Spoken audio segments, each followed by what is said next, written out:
That was weird. Yeah, that was weird. I broke it last time I was on this stage, okay. so I'm glad that it's back. This is what it's like to be on a Lazy Susan. That's right. Incredible. What does it feel like to be a condiment? All right. It's wonderful to be here with you. The last time you were here having a fireside chat with us, your book, The Behavioral Portfolio, had just dropped. So congratulations on the success of the book. Thank you. I hear it has a gorgeous blurb on the back from an esteemed, an eminent behavioral finance expert. Tell us about one of the most memorable parts of that book for me was your term, the corona bias. Mm-hmm. Can you help our crew here understand the corona bias? Right, so I love making up words. I assume you've done a number of those yourselves. Sure. So the corona bias, I came up with that term because at the time it was more recent that we'd had the pandemic. But we had the Spanish flu, obviously, in 1915 to 1920, more or less. 25 to 50 million people died. When that was going on, it was ravaging the earth, and it was the only thing that mattered. Right, it was the only thing that mattered. 100 years later, we'd more or less forgotten, realistically, any pragmatic sense about what a pandemic could be like, right? But we woke up, the streets of Shanghai were virtually empty. We started hearing about entire families perishing in upstate New York. And similarly, it happened. It was the only thing that mattered. It changed everything, right? So, when I think of the word recency bias and the way it's used, it's really used more for like, this happened in the last 4 months and someone behaves badly. But I think it's way longer form than that. So I created the corona bias to talk about how good we are at identifying and addressing historical events that happened longer ago. Mm-hmm.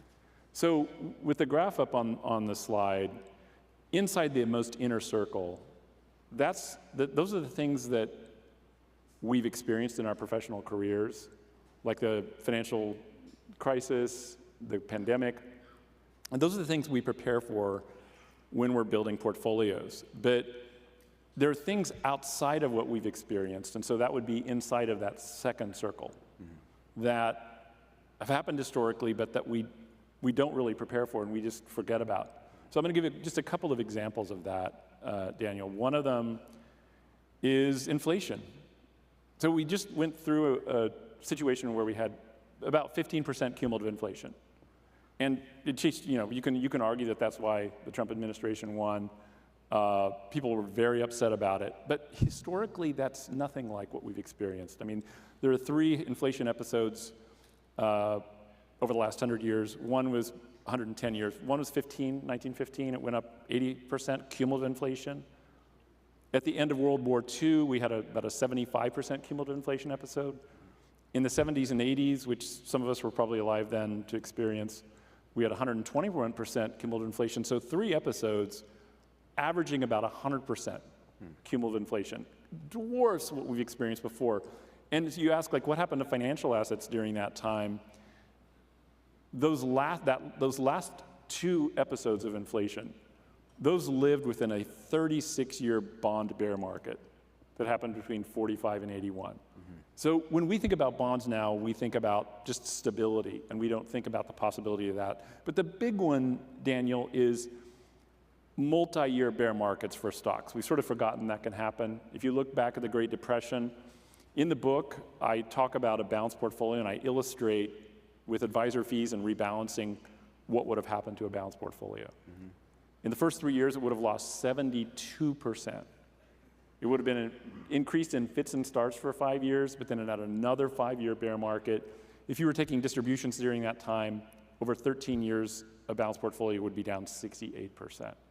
So these are things that we don't prepare for. Effectively, what I'm saying is we've lost immunity to these things that have happened historically. And so as an advisor community, if we can expand that historical set, and if we can do that at a time when it's a contrarian move, I wonder if that's not one of the most important things that advisors, the role that they can play today in a world where maybe AI is taking over almost everything.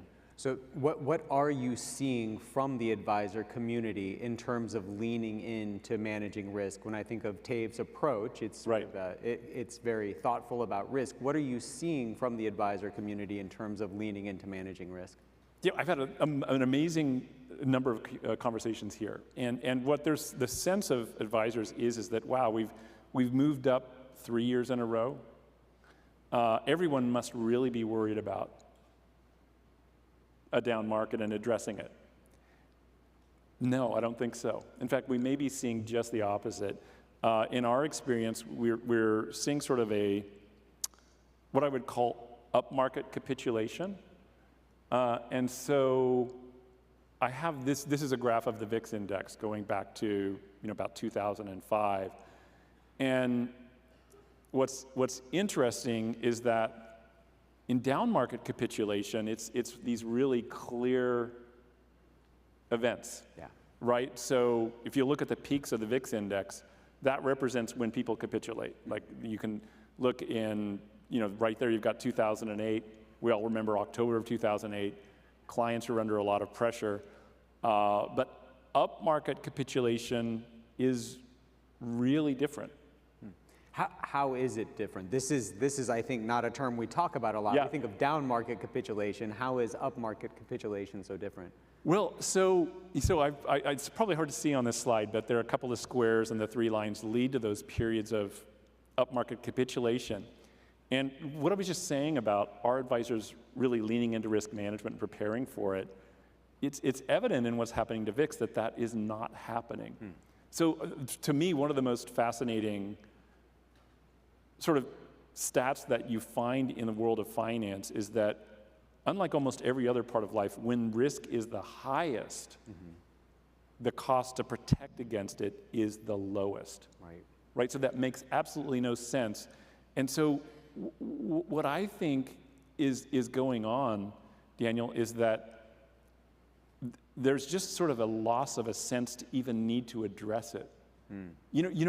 People were thinking about risk I would say more about 2 years ago, but last year, especially in the last 6 months of the year, even a 1% down day would be rectified by the end of the day. So it was just a melt up with markets every day moving up. And so our sense is that people have just lost a need to think about risk at all.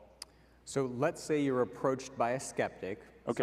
Someone is very skeptical of this. They say, I don't see a lot of risk in the current market. What specific metrics, what specific signs would you point to try and compel them?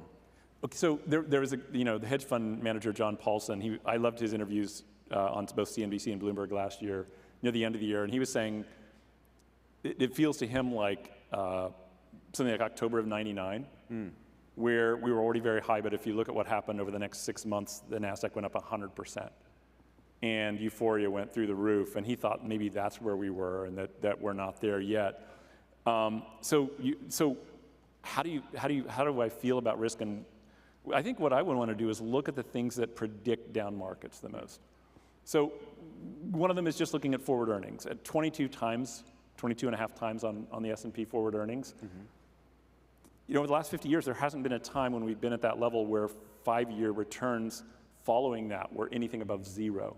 Okay, that's not a good stat, right? But the other 2 things that I look at, one of them is the CAPE index. So right now on the CAPE index, we're around 40 and a half. Pretty close to an all-time high. Right, the all-time high was around 43 that happened in '99, and there's not any other period like that. I guess my favorite stat to look at, and probably many of you have seen this too, is the Buffett indicator, which is bonkers. I mean, it shows Buffett indicator shows total market cap in the US relative to GDP. And so you can look at the first peak there, which is 29, and that was about 115% to GDP market cap. What about 99? And we think of 99 as this crazy cray market, and we got up to 145% market cap to GDP.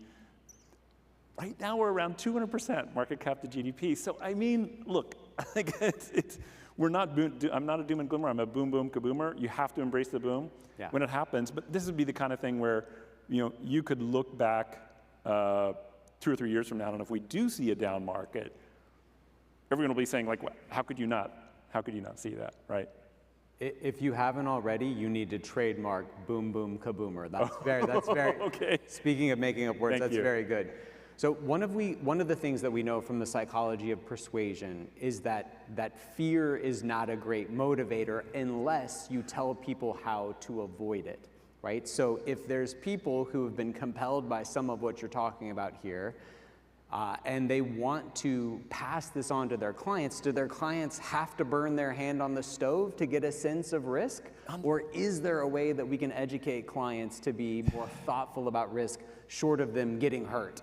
Yeah, so unfortunately, like, I was scouring, like, what are the ways that you can actually get traction in helping people feel that fear before actually experiencing the loss. And most of what, and you would be more of an expert than I, and you kind of concurred with this, is that the way that people learn fear is by experiencing extreme losses.